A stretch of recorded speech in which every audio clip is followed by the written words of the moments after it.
+2 second year political science जाए पढ़ा भारतर वैदेशिक नीति ये चैप्टर आज गोटे आम लंग क्वेश्चन डिस्कस करवा जहाँकि आपण बोर्ड एग्जाम रे प्रत्येक वर्ष आसी थाए। तेणु वीडियो आदि स्किप न करी ए क्वेश्चन को देखंतु। भारत और पाकिस्तान मध्य एक संक्षिप्त विवरणी 1947 मसीह भारत विभाजित होई पाकिस्तान गठन होगा पर भारत और पाकिस्तान संपर्क अद्यावधि संतोषजनक नुहे। जितेबाला पाकिस्तान भारत सांगे अलग हो गला सेबे ठारू आज पर्यंत कौन होती ना संतोषजनक होना। भारत और पाकिस्तान संपर्क अंतराल सृष्टि होती सीमा बद सिंधु नदी जल बद भारत और पाक समर्थित आतंकवाद ये सबू उपर आज आम डिस्कस करवा जहाँकि यहाँ गोटे इम्पोर्टाट लंग क्वेश्चन। प्रथम देखा सिंधु नदी जल बद भारत पाकिस्तान प्रथम तथ्य कौन आसूची ना भारत सिंधु नदी जल बद 1960 मसीह भारत प्रधानमंत्री पंडित जवाहरलाल नेहरू पाकिस्तान प्रधानमंत्री आयूब खान मध्य सिंधु नदीर केनाल पानी आवंटन पर एक संतोषजनक राजीनामा होता। ये राजीनामा अनुसार उभय देशर प्रतिनिधि मानक नहीं सिंधु आयुक्त को गठन कर आयोग सिंधु नदीर जल विभाजन पर नीति नियम प्रणयन करुछंती। नेक्स्ट क्वेश्चन ना भारत भारत-पाकिस्तान युद्ध 1965 मसीह 1965 मसीह भारत और पाकिस्तान युद्ध 1965 मसीहा जानुआरी फेब्रुआरी मासरे पाकिस्तान एक समय सिंधु और गुजरात उपर आक्रमण करथिला। पाकिस्तान यही बर्बर आक्रमण को विरोध करने भारत बाध्य युद्ध सामिल होता। सेहीपरि जून मास 30 तारिख में ब्रिटिश प्रधानमंत्री विल्सन को मध्यस्थता द्वारा उभय पक्ष मध्य एक स्वाक्षरित होता। मात्र युद्ध विरति मासक मध्य पाकिस्तान काश्मीर उपर प्रचंड आक्रमण करिबारु पुनर्बार 1965 मसीहा अगस्ट मासरे भारत पाकिस्तान मध्य युद्ध आरंभ होता। केबे ना 1965 मसीहा।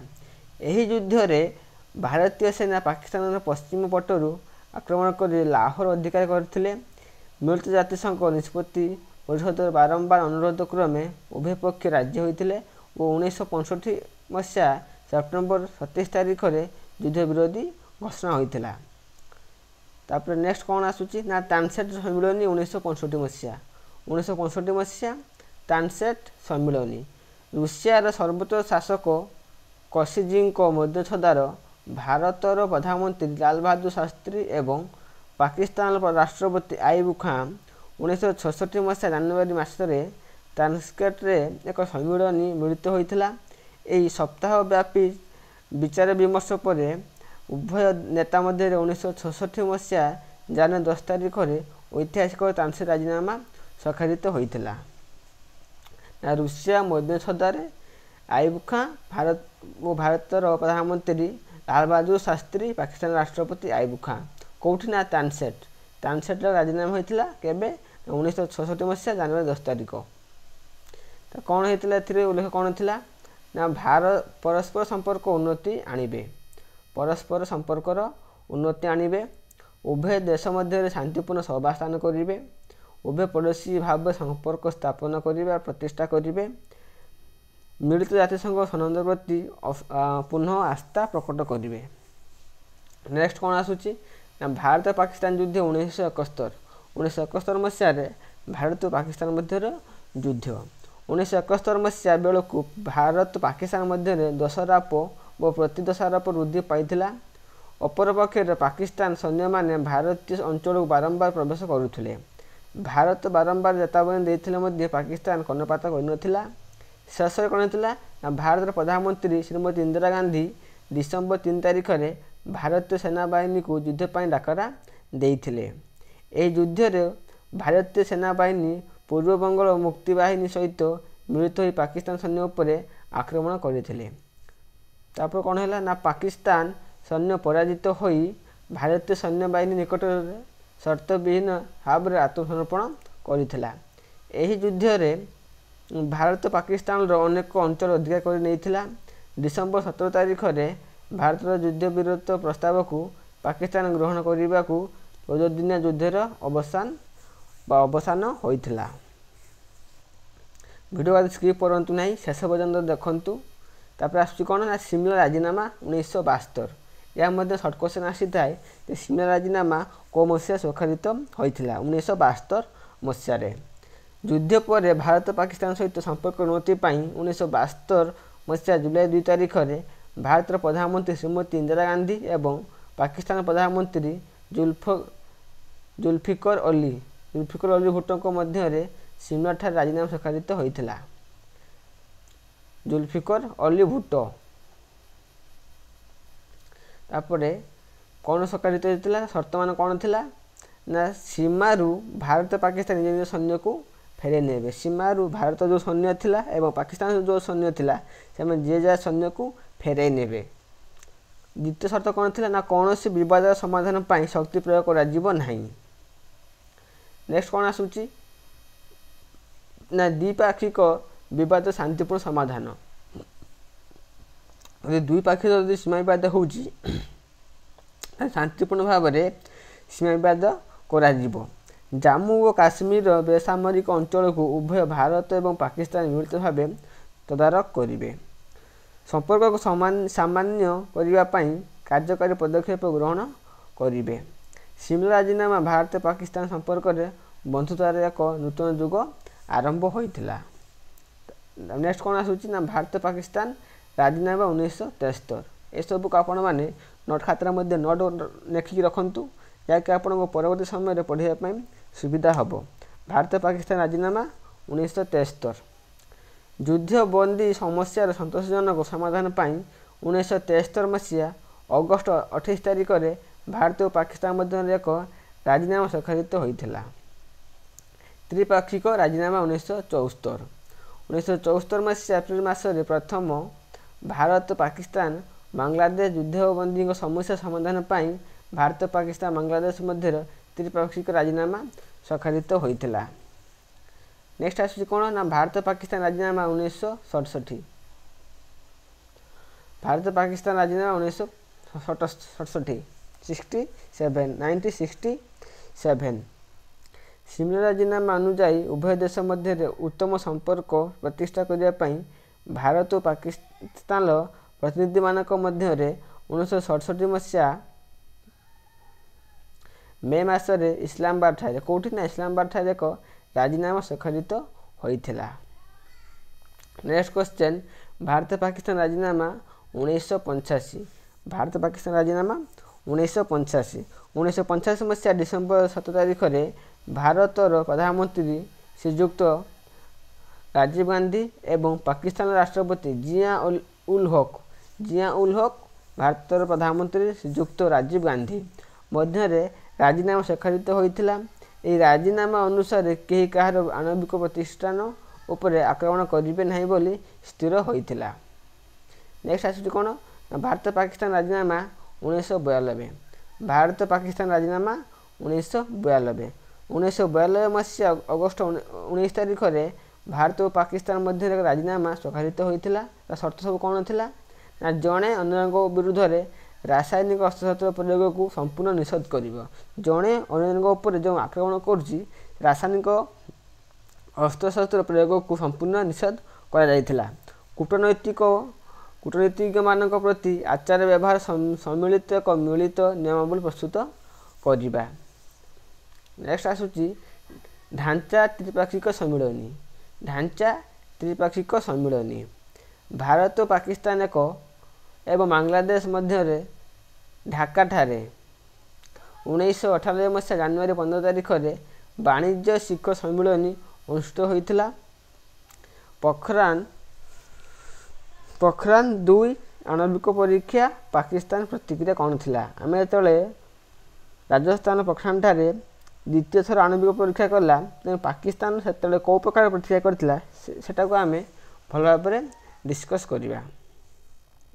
1998 ମସିହା ମେ ମାସ 11-13 ତାରିଖରେ ପୋଖରାନ-2 ଆଣବିକ ପରୀକ୍ଷା ପରେ ପାକିସ୍ତାନ ତୀବ୍ର ପ୍ରତିକ୍ରିୟା ପ୍ରକାଶ କରିବାରୁ ଭାରତ ଓ ପାକିସ୍ତାନ ମଧ୍ୟରେ ସମ୍ପର୍କ ତିକ୍ତ ହୋଇଥିଲା।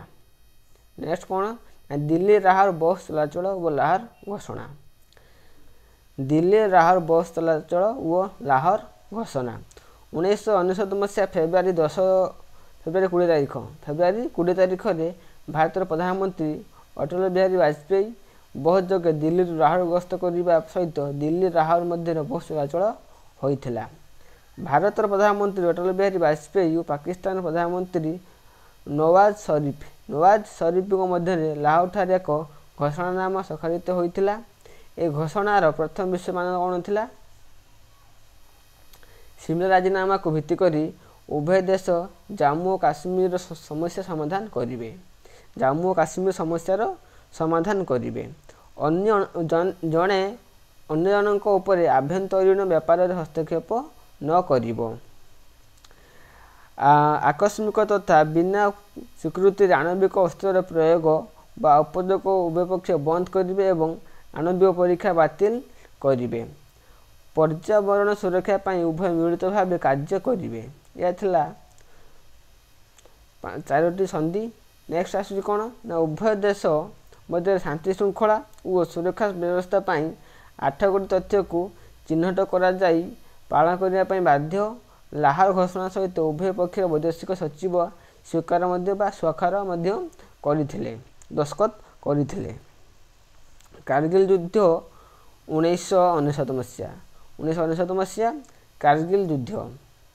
1999 ମସିହା ମେ 6 ତାରିଖରେ ସମ୍ବାଦପତ୍ରରେ ପ୍ରକାଶ ପାଇଲା ଯେ ପାକିସ୍ତାନ ଅନୁପ୍ରବେଶକାରୀମାନେ କାରଗିଲ ସାମରିକ ଅଞ୍ଚଳରେ ନିୟନ୍ତ୍ରଣ ରେଖାର 6-7 କିଲୋମିଟର ଭାରତ ଭିତରୁ ପ୍ରବେଶ କରିଛନ୍ତି।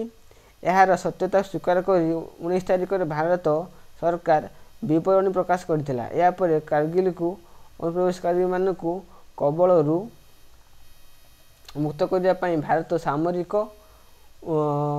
କାର୍ଯ୍ୟକଳାପ ଗ୍ରହଣ କରିଥିଲା। 1999 ଜୁଲାଇ 19 ତାରିଖରେ ପାକିସ୍ତାନ ସୈନ୍ୟ ସହିତ ଅନୁପ୍ରବେଶକାରୀଙ୍କୁ ପରାସ୍ତ କରି କାରଗିଲକୁ ପୁନଃ ଭାରତ ବିଜୟ ହାସଲ କରିଥିଲା। ଭାରତ ସଂସଦ ଉପରେ 2001 ଆକ୍ରମଣ କ'ଣ ହେଇଥିଲା? ଭାରତର ଯେଉଁ ସଂସଦ ଅଛି ଦିଲ୍ଲୀଠାରେ 2001 ମସିହାରେ ପାକିସ୍ତାନ ଆକ୍ରମଣ କରିଥିଲା। 2001 ମସିହା ଭାରତ ସଂସଦ ଭବନକୁ ପାକ୍ ସମର୍ଥିତ ଆତଙ୍କବାଦୀ ଆକ୍ରମଣ କରିବା ପରେ ଭାରତ ଓ ପାକିସ୍ତାନ ମଧ୍ୟରେ ଯୁଦ୍ଧ ଭଳି ପରିସ୍ଥିତି ସୃଷ୍ଟି ହୋଇଥିଲା। ନେକ୍ସଟ କ୍ୱେଶ୍ଚନ୍, ଭାରତ ପାକିସ୍ତାନ ବର୍ତ୍ତମାନ ସମ୍ପର୍କ ଆମେ କ'ଣ ଦେଖିବା? ଯେ ବର୍ତ୍ତମାନ ଭାରତ ସହିତ ପାକିସ୍ତାନ କେଉଁ ପ୍ରକାର ସମ୍ପର୍କ ରଖିଛି ସେ ବାବଦରେ ଆମେ ଡିସ୍କସ୍ କରିବା। 2016 ମସିହା ଭାରତ ପାକିସ୍ତାନ ସୀମା ଅଶାନ୍ତି ହୋଇଅଛି।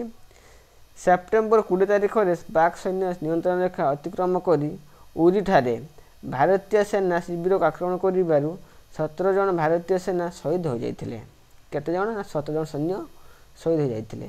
ଏହାର ଜବାବ ସ୍ୱରୂପ ସେପ୍ଟେମ୍ବର 29 ତାରିଖରେ ପାକ୍ ଅଧିକୃତ କାଶ୍ମୀର ଅଞ୍ଚଳରେ ପାକିସ୍ତାନ ଆତଙ୍କବାଦୀ ଶିବିରଗୁଡ଼ିକର ଉପରକୁ ଭାରତୀୟ ସେନାବାହିନୀ ସର୍ଜିକାଲ ଷ୍ଟ୍ରାଇକ୍ ଭଳି ପଦକ୍ଷେପ ଗ୍ରହଣ କରି ଆତଙ୍କବାଦୀମାନଙ୍କ ଶିବିର ଧ୍ୱଂସ କରିଦେଇଥିଲା। ପୁନଶ୍ଚ ନଭେମ୍ବର 9 ତାରିଖରେ ସକାଳେ ପାକ୍ ସେନା ପୁଞ୍ଚ ଓ କୃଷ୍ଣା ଘାଟି ସେକ୍ଟରର ଉଭୟ ସେକ୍ଟରରେ ଭାରତୀୟ ସେନା ଶିବିର ଓ ଜନବସତି ଉପରକୁ ଗୁଳିମାଡ଼ କରିଥିଲା। ନଭେମ୍ବର 22 ତାରିଖରେ ଭାରତୀୟ ସେନାର 3 ଜଣ ଯବାନ ଜାମ୍ମୁ କାଶ୍ମୀରରେ ମାଜିଲ ସେଣ୍ଟରର ପେଟ୍ରୋଲିଂ କରୁଥିବା ସମୟରେ ପାକିସ୍ତାନ ଆତଙ୍କବାଦୀଙ୍କ ଦ୍ୱାରା ଏମ୍ଫେସ୍ ହୋଇ ଶହୀଦ ହୋଇଯାଇଥିଲେ। ପ୍ରାୟତଃ ପ୍ରଚଳିତ ପାକିସ୍ତାନ ଅସ୍ତ୍ରବିରତ ଚୁକ୍ତି 2003କୁ ଉଲ୍ଲଂଘନ କରି ଆସୁଅଛି। ନିୟନ୍ତ୍ରଣ ରେଖା ସନ୍ନିକଟ ଭାରତୀୟ ସେନା ପୋଷ୍ଟଗୁଡ଼ିକୁ ଉପରକୁ ପାକିସ୍ତାନ ରେଞ୍ଜ କ୍ରମାଗତ ଗୁଳିବର୍ଷଣ କରି ଚାଲିଅଛି। ଭାରତୀୟ ସେନା ପୋଷ୍ଟଗୁଡ଼ିକୁ ଉପରକୁ ପାକିସ୍ତାନ ରେଞ୍ଜର୍ସ କ୍ରମାଗତ ଗୁଳିବର୍ଷଣ କରି ଆସୁଛି। ସୀମାନ୍ତ ଅଞ୍ଚଳରେ ପାକିସ୍ତାନ ତା'ର ସେନା ଛାଉଣି କରିବା ଦ୍ୱାରା ଯୁଦ୍ଧ ପରିସ୍ଥିତି ହୋଇଛି। ପାକିସ୍ତାନ ଆକ୍ରମଣର ମୁକାବିଲା କରିବା ପାଇଁ ଭାରତୀୟ ସେନା ଦୃଢ଼ ସଂକଳ୍ପ ହୋଇଛନ୍ତି। ଆମେ ପାକିସ୍ତାନ ସହିତ ଯୁଦ୍ଧ କରିବା ପାଇଁ ଭାରତୀୟ ସେନା କ'ଣ ରହିଛି? ସବୁବେଳେ ଦୃଢ଼ ସଂକଳ୍ପବଦ୍ଧ ରହିଛନ୍ତି। ଏହା ଥିଲା ଆପଣଙ୍କର ଭାରତ ପାକିସ୍ତାନ ଯେଉଁ ସମ୍ପର୍କ ବିବଦରେ ଏକ ପ୍ରବନ୍ଧ ମୁଁ ଡିସ୍କସ୍ କରିଛି। ଏହିପରି ଭିଡ଼ିଓ ପାଇବା ପାଇଁ ଚ୍ୟାନେଲକୁ ଲାଇକ୍, ସେୟାର ଏବଂ ସବସ୍କ୍ରାଇବ୍ କରନ୍ତୁ। ଯାହାଫଳରେ ମୁଁ ଯେଉଁ ଭିଡ଼ିଓ ଅପଲୋଡ଼ କରିବି ଆପଣ ପ୍ରଥମେ ନୋଟିଫିକେସନ୍ ପାଇପାରିବେ। ତେଣୁ ଚ୍ୟାନେଲକୁ ସବସ୍କ୍ରାଇବ୍ କରନ୍ତୁ। ଧନ୍ୟବାଦ।